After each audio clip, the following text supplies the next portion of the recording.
For the Braxtons, singing has always been a family affair.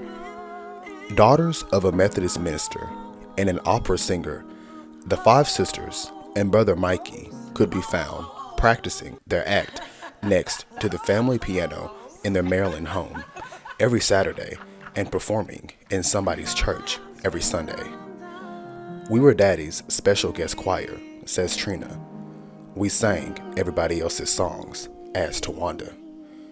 Sometimes Mom and Toni would put together an original, but for the most part, we would collaborate on standards, adding our little melodies and harmonies here and there. Danini Milner authored these words, which appeared in the July 21st, 1996 edition of the New York Daily News, and they perfectly sum up everything that preceded the release of the Braxtons' debut album. The Braxtons.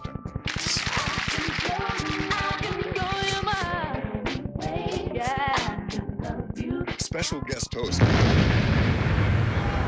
We understand you wrote or co-wrote 3 songs on your album. How was the process of being on the other end of the mic for you?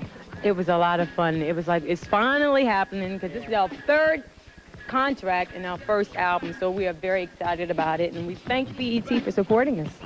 We do support you too, girl. Thank you. We're really fortunate, to be here. Oh, absolutely. Fella get busy, my man.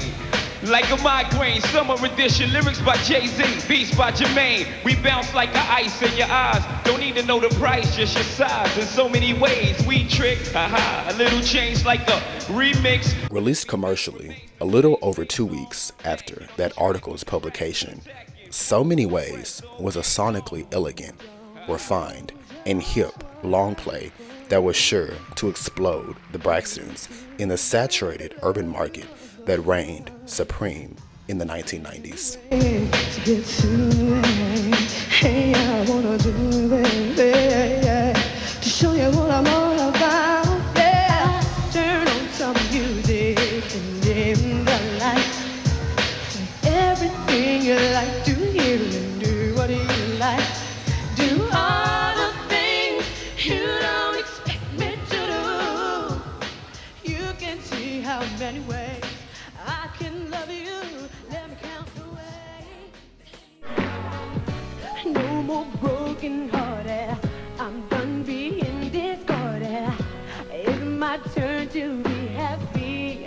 'Cause I have been so hurt by one too many that promise more than any and left my open arms empty.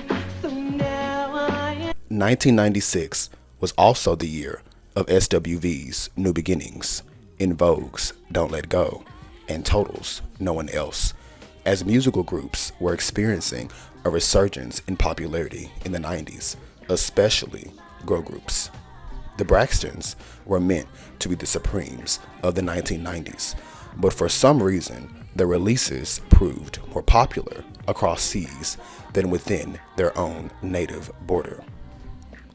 Although So Many Ways produced charting singles for the Braxtons, interpersonal issues, the lack of a stringent promotional plan, and questionable single choices all spelled FLOP for Toni's baby sisters.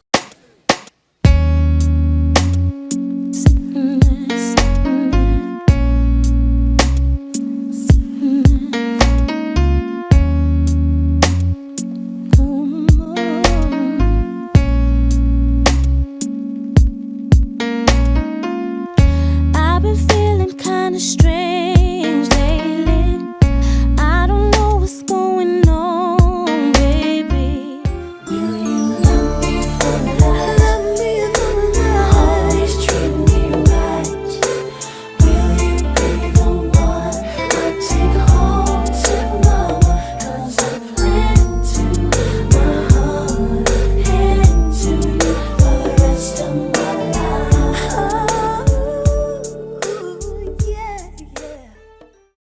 The Braxtons were not supposed to be a trio. The Braxtons, pre So Many Ways, was a true Mary J. Blige family affair, as every child in their parents' Maryland home participated in the group.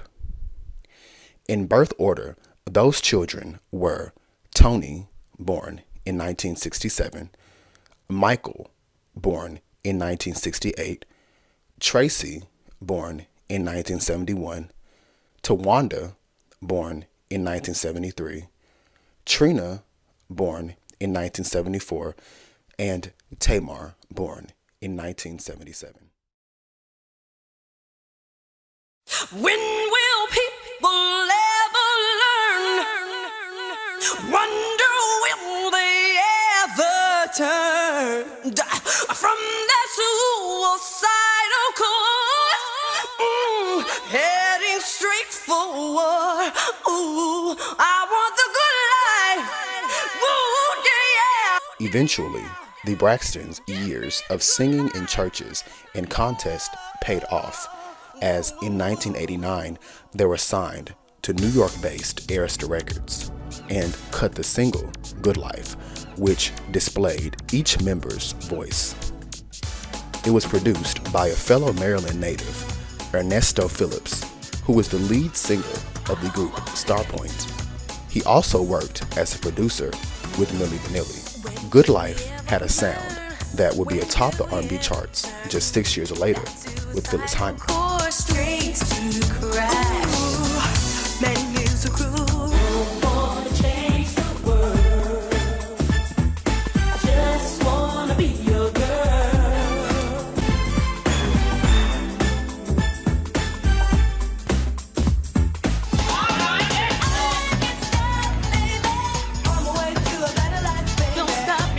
However, in 1989, the single was a disappointment and the label dropped the girls. The next time the Braxtons got the opportunity to showcase their talents in front of record executives, this time Kenneth Edmonds and L.A. Reid in 1991, they were only interested in Toni because they had just signed TLC.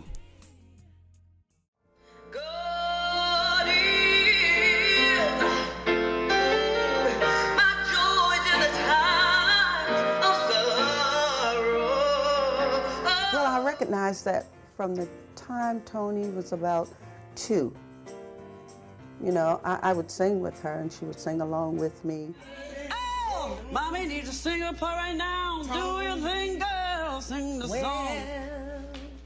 I'm the oldest of 6 kids, and I taught all of my children how to sing.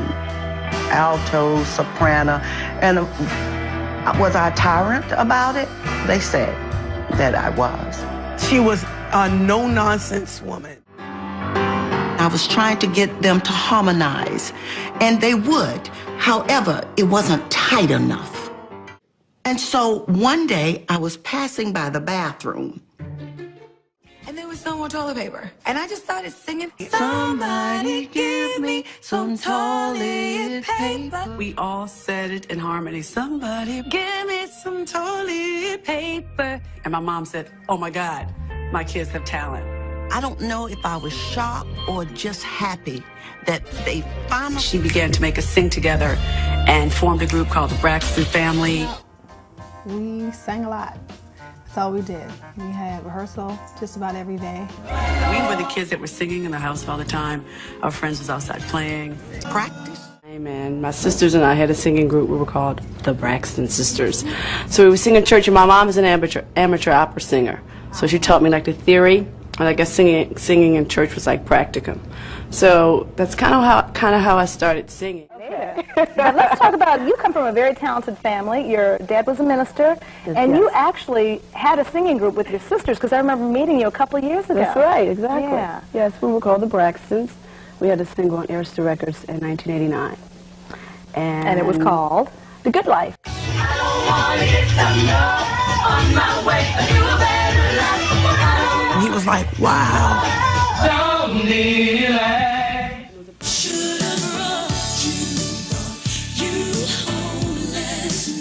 Just turn your levels up. 2 years later, Toni's success story began with the release of her self-titled album, which literally made her a star overnight, thanks to Love Should Have Brought You Home. The Braxtons were also signed, but the label put all of their money and time onto their leading female star, who was Toni. In a sense, the Braxtons went on a hiatus of sorts. They also lingered as her background singers until Brian Reed left Arista and went to Atlantic, and he took the Braxton sisters with him. Spend my life loving you, but you tell me it's wrong to feel so strong when we've been friends for so long. And after all this time, you should be mine. No questions about it.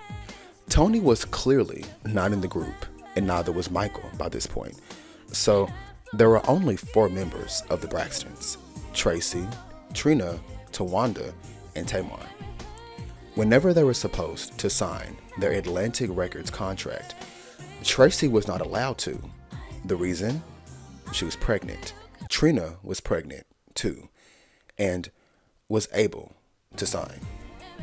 This event would have a long-lasting effect on Tracy, whose dream was stripped from her because she was carrying life. Despite Atlantic doing what record labels do best, destroying dreams, Trina, Tawanda, and Tamar pressed on. They signed to Atlantic in either late 1995 or early 1996 because So Many Ways was advance released sometime in 1995.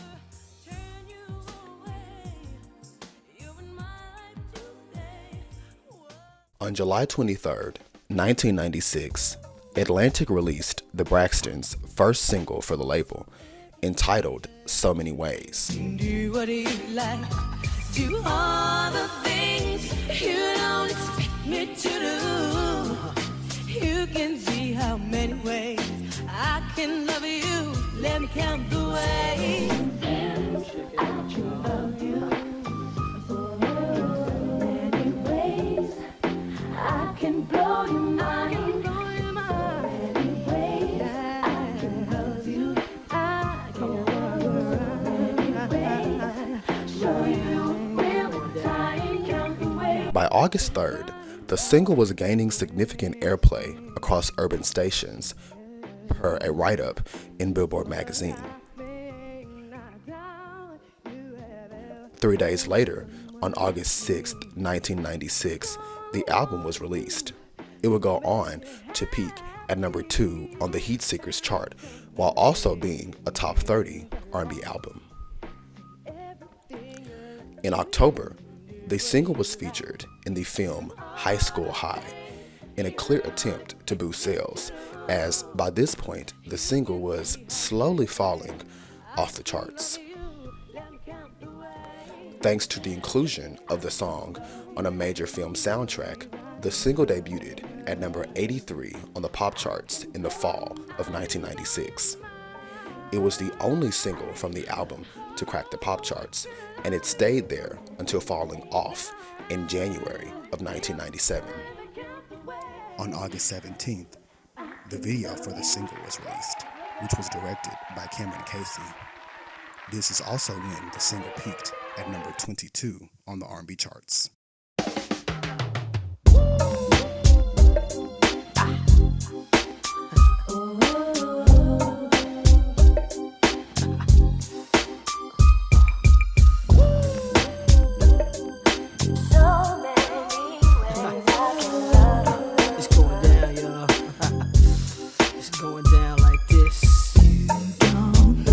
Just what I do for you. Love you, tend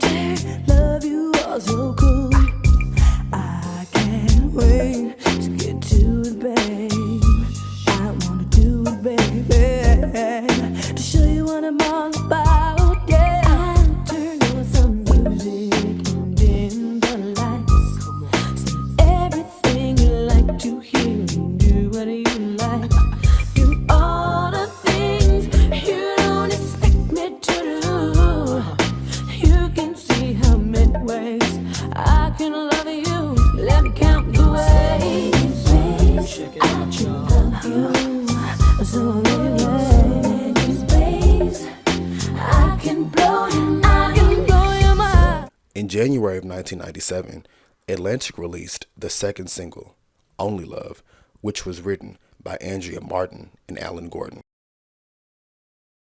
Despite being a pretty solid, if not standard track for the time, the song only peaked at number 52 on the R&B charts. It also had a video which saw the Braxtons clad in black, looking like female pimps, dancing on taxis.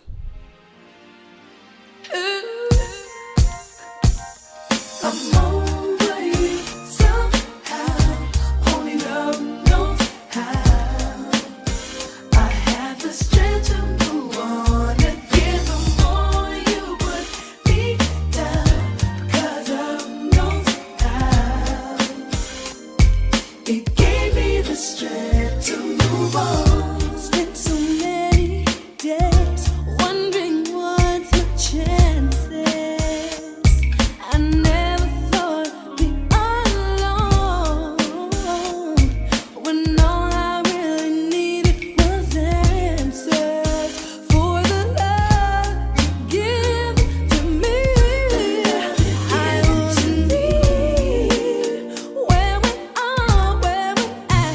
Boy, I could not see every night that I cried.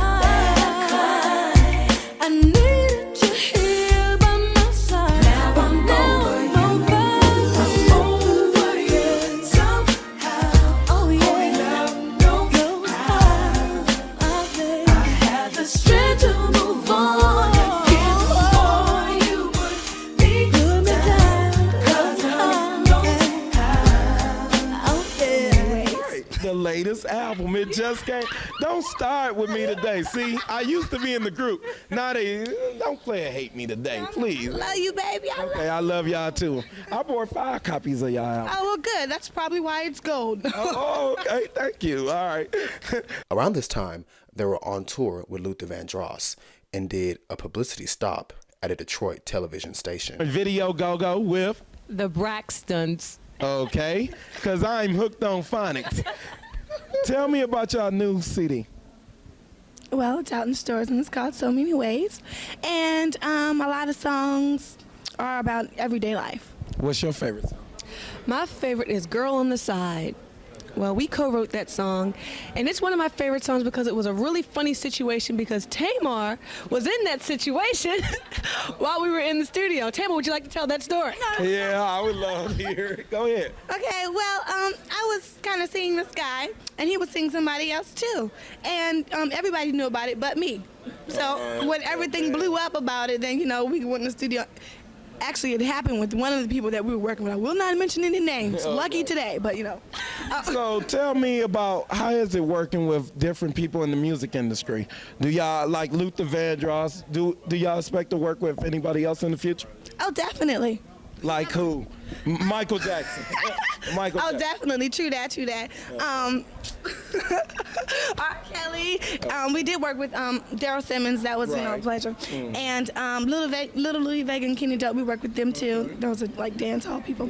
And who else? Jermaine Dupri, All Star, and Andrea Martin, Boss Productions, and HOP. Okay. So favorite cuts? Go ahead. I guess mine would be What Does It Take? Okay. And yours? Well, mine changes daily. Okay. It all depends. Okay. Today, I think I would have to choose Lady. Okay, tell us about the video before we go into it. Okay, the video is called Only Love, and we're having a bunch of fun on this video. We're at this club. Well, we're going to this club, and you know how the girls be hanging out and stuff like that. Where was it shot at? It was in downtown LA. Okay. So you gonna go ahead and introduce it, or who want to do that honor? This is Only Love from the Braxtons. Check it out. This vision is so clear to me that we were not meant to be. I could see the desire inside wouldn't let me be. Every night that I cried, I needed you here by my side. Now I'm over you.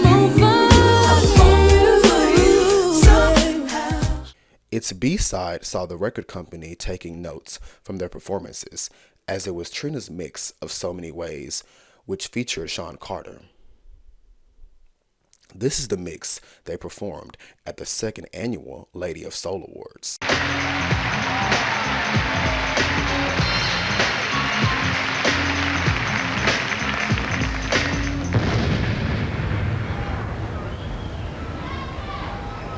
So many ways I can make you bounce. So many ways I can make you shake. So many ways I can make you bounce. Jay-Z get jiggy. Yeah, we click like the Cali cartel and stack the ice and cream like Carvel. It ain't hard to tell from NY to the ATL. So diggity and Rockefeller get busy. My man. Like a migraine, summer edition, lyrics by Jay-Z, beats by Jermaine. We bounce like a ice in your eyes. Don't need to know the price, just your size. In so many ways, we trick, a little change like a remix, but everything remains the same. Same song, Mackin on the track with the Braxtons attacking. Full court press all game long. Don't know just what I do for you. You seem to love you so long. Get to it. Hey, I wanna do it to show you what I'm all about. Yeah, turn on some music and dim the lights. Everything you like to hear and do what you like. Do all the things you don't expect me to do. You can see how many ways I can love you. Let me count the ways.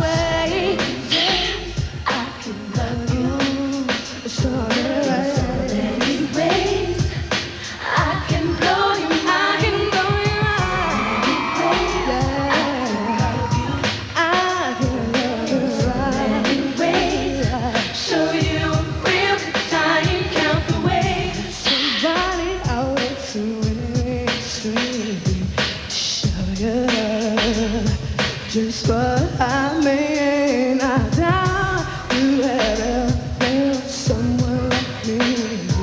'Cause all I wanna do is make you happy. I'll turn on some music and dim the lights. So everything you like to hear, do what you like. Do all the things you don't expect me to do. You can see how many ways I can love you. Let me count the ways. Hey, I can love you many ways. I can so many ways. I can blow you. I can blow your mind. Oh, I can love you many ways. And I'll show you real time. Let me count the ways. I can love you.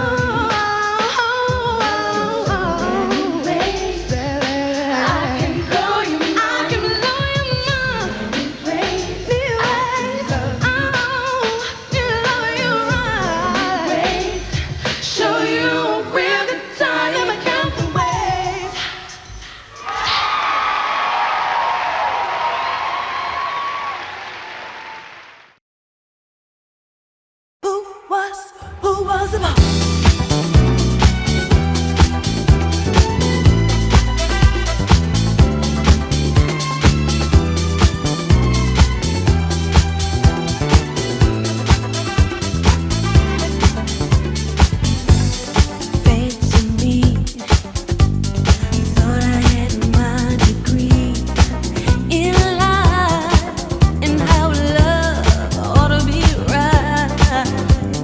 2 months later, arguably the most successful single from the album was released. Entitled The Boss, a cover of Diana Ross's 1979 hit, Atlantic released the single in March of 1997. A clear cash grab by the label, a video was also shot for the single and was serviced to MTV, BET, and smaller stations.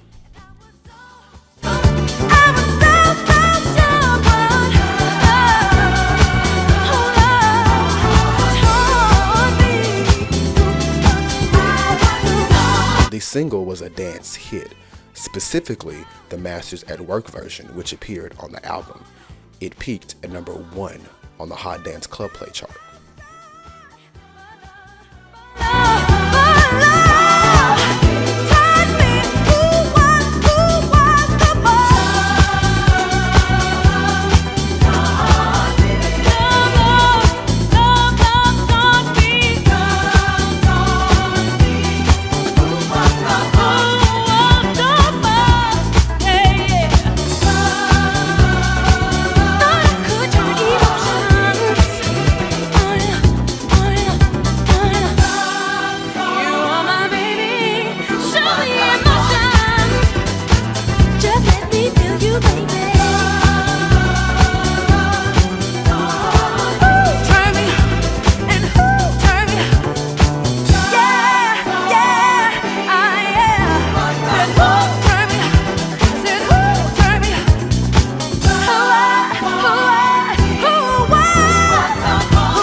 The next single was released in July, entitled Slow Flow, which was produced by Alan Gordon.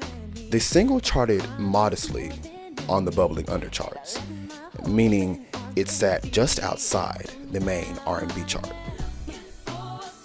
Slow Flow also had a video which featured the girls clad in pink.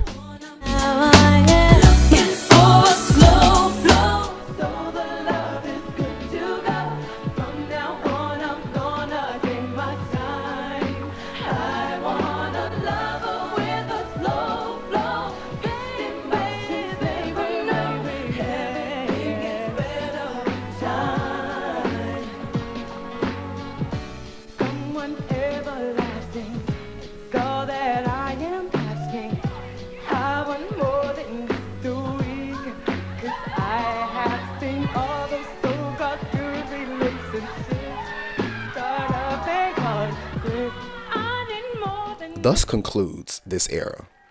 Upon a listen to the album or its singles, one wonders why the Braxtons were not that big. And we want to tell you that the name of our album is So Many Ways, and we want each and every one of you to go out and support us and buy it. Thank you.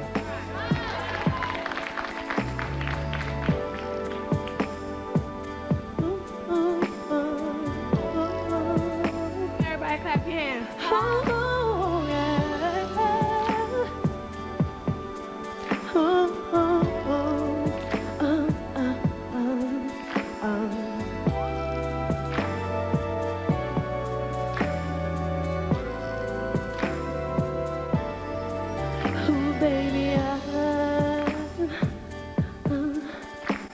Been crying since 2015.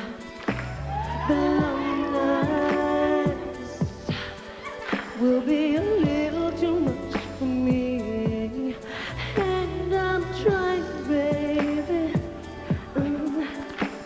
to give the best to me. And God only knows why you go away and hurt my heart. And I never meant to be somebody who would love so selfishly, baby. And I know why you had to go away.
So Many Ways was a stellar body of work. Cashbox magazine called it luxuriant, and that perfectly describes it. The Braxtons just so happened to debut at a time when black music was everywhere. Black girl groups were everywhere. And this was pre-Beyonce, when Aaliyah reigned supreme. Girl groups and solo acts all wanted her swag. The Braxtons stand out because instead of ripping her off, like most female artists during this time did, they had a style of their own. SWV, Total, In Vogue, and Changing Faces all had hits during the So Many Ways era.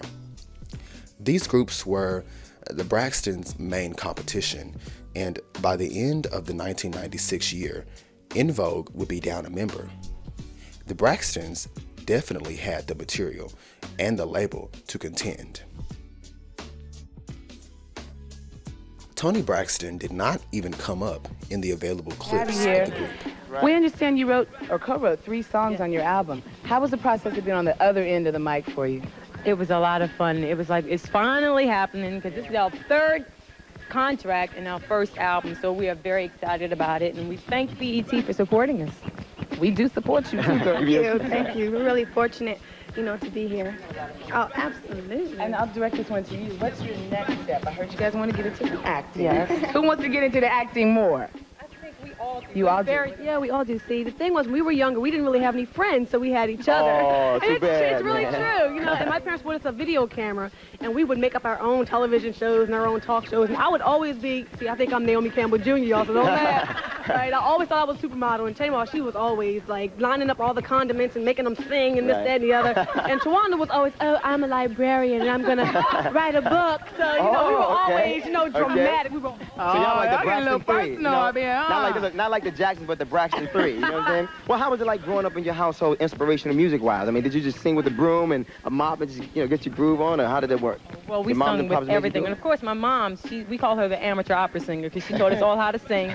And what we used to do is go to school during the day, and on weekends, we didn't go outside, the park. What was that? They were able to stand on their own talents and name.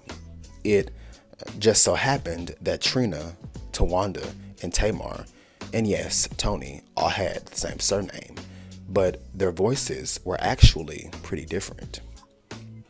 So, the chief reason the Braxtons never popped off as they should have was because of an oversaturated market.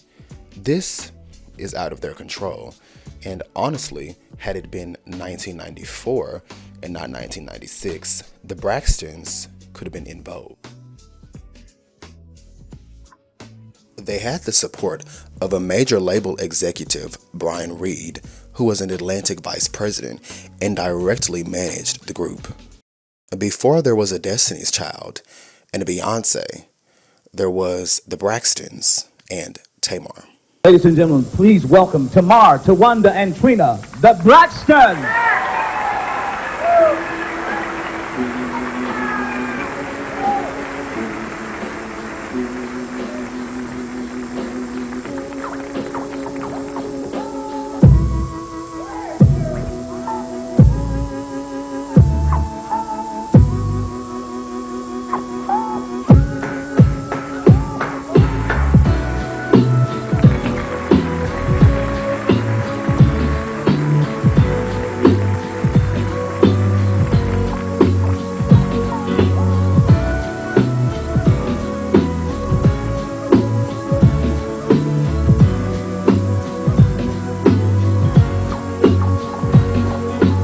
When Destiny's Child debuted, Tamar was somewhere recording her debut album, an album that would go on to be advance released, canceled, then re-released under a new name.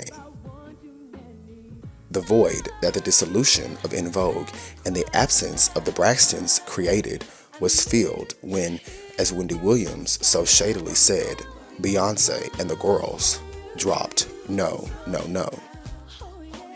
Timing, fate, and yes, destiny were on Celestine's side, leaving Evelyn's babies to linger outside the headlines for decades. In an aforementioned advanced CD of the album, Brian Reed himself compares the Braxtons to the Supremes. This is big, but in retrospect, he was right. The Braxtons' first album was not a hit. Neither was the Supremes. The difference in the two is that the Braxtons didn't keep making music. The Supremes did. And this brings me back to the very beginning and the very end. Well, first, Tracy. It is said that Tracy was supposed to come back to the lineup for their sophomore effort. This really would have made them able to contend with the likes of Escape and In Vogue. Well, the problem? Tamar Braxton decided to take Gerald Busby's offer for a recording contract at DreamWorks Records without telling her sisters, which was confirmed in a 2004 episode of Starting Over. When Tamar left the group, I didn't know about it. What do you mean? She didn't tell me. What do you mean? She left and didn't tell you? What do you mean? Just breathe through it. She signed a contract and didn't tell me. And I was so embarrassed because I was actually trying to create something else for us, the three girls. And it was like everyone in the industry knew, but me and Trina. The difference between Toni and Tamar is that Toni came to us first and say, hey guys, you know, LaFace wants to sign me. How do y'all feel about it? With Tamar, it wasn't like that. She didn't come to us and tell us, hey guys, I have an opportunity. It was nothing like that. As soon as when I found out about it, she tried to sugarcoat it. And how did you respond? It wasn't good. Admittedly, the group could have continued without her, but the betrayal was such that Tawanda and Trina decided to call it quits, leaving Tamar to only release 2 singles before being dropped by a label that courted her.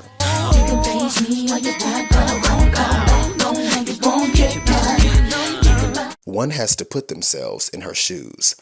It is not wholly unrealistic for an adult in their early 20s to take a recording contract, but the added complexities of sisterhood and motherhood only served to the Braxtons' detriment. In other words, them folks could have let Tracy sign if they let Trina sign. It was petty. On a more lighthearted note, the final reason they did not pop off as they should was because Atlantic and Brian Reed were taking a very hands-off approach to their marketing and image, much like they did with Aaliyah's. The problem with this? Well, in 1996, not many people knew the Braxtons, but people certainly knew Aaliyah. Perhaps if Atlantic had really had the Braxtons everywhere and not just at BET events, then they'd have been the pop success that they should have. Also, their image could have been a bit more edgy, as this was the 90s. Sex sold just as much as it does now. When looking at marketing material, it is clear that despite what could have and should have been, the Braxtons were very strong contenders in what otherwise was an oversaturated R&B girl group scene. Although the Braxtons found lackluster success in the States, it is important to note that they were well on their way to international superstardom, just like the Supremes, meaning their singles charted higher internationally. Success overseas is just that, success overseas, so that is mainly where they toured.